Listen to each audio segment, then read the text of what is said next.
Hello there, my name is Thomas O'Regan and I'm a professional property investor here in Australia. Now, I wanted to talk to you guys today about how to find undervalued properties.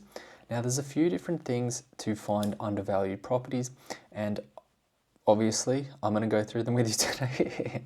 So basically, a good thing to understand when it comes to finding undervalued properties is what is the actual cost to replace this investment property I'm looking at buying? And what is the land value under this investment property I'm buying? And what is going on with this type of property comparing apples for apples on an interstate level? Okay, so say that might look like, what I mean by that is, just to keep it really simple, is like for like property.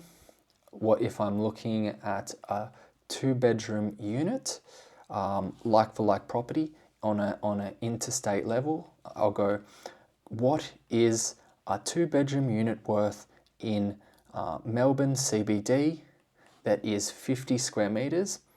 Okay, it's worth $370,000.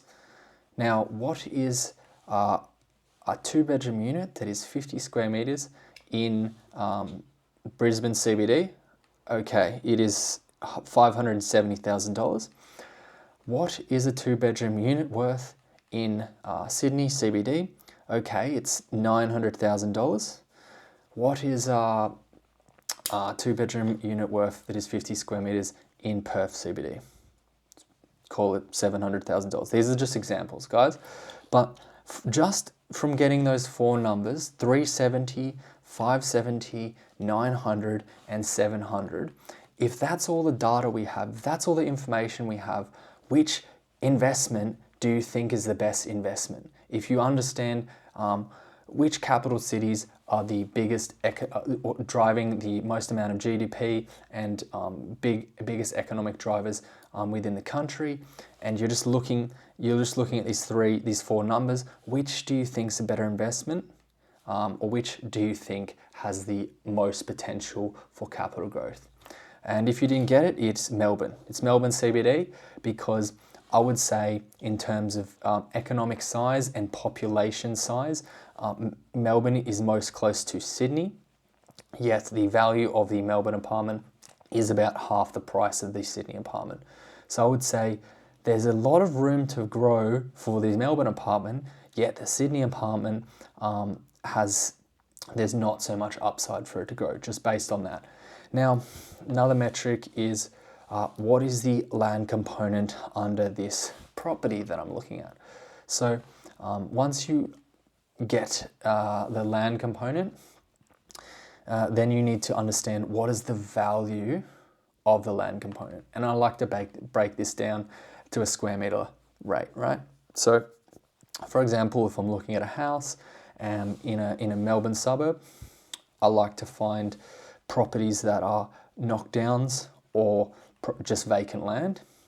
And then I get an average price per square meter. If I look at a lot of them, you have to look at a lot of them, get an average price per square meter of land. Okay, so that might look like, you look at 100 or however many you look at vacant lots of land or knockdown properties, and you find that 500 square meters of land has a value of,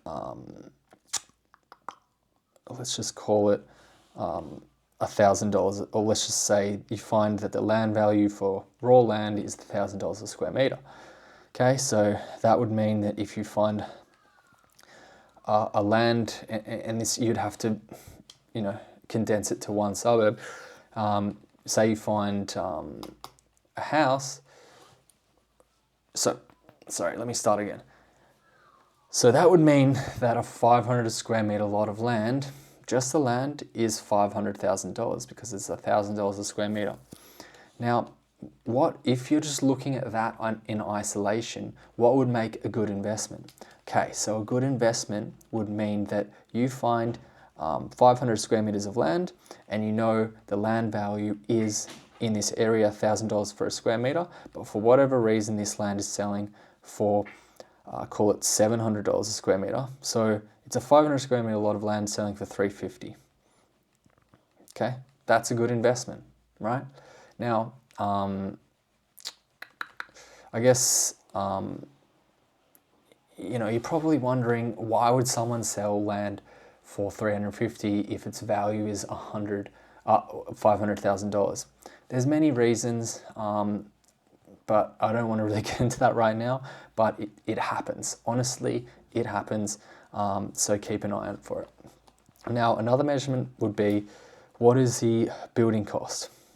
So building cost, just to keep it simple, might be $5,000 a square meter. Now, if we're looking at a building that is 100,000 or 100 square meters, that would mean the replacement cost of this building is 500K. Okay, so if you're buying a property on a 500 square meter lot of land, and the land is worth $1,000 a square meter, and there's a building on there, and they're selling the entire thing for 700,000, and you know that the actual building cost per square meter is $5,000 a square meter. If you're getting it for less than $1 million, because it would cost $500,000 to rebuild the building plus the cost of the land, then you're getting a good deal. Okay, so basically those are just really simple. I hope I didn't confuse you guys too much, but they're just a few measurements that I like to use when I'm assessing whether it is a good or a bad investment. See you guys next time. Bye.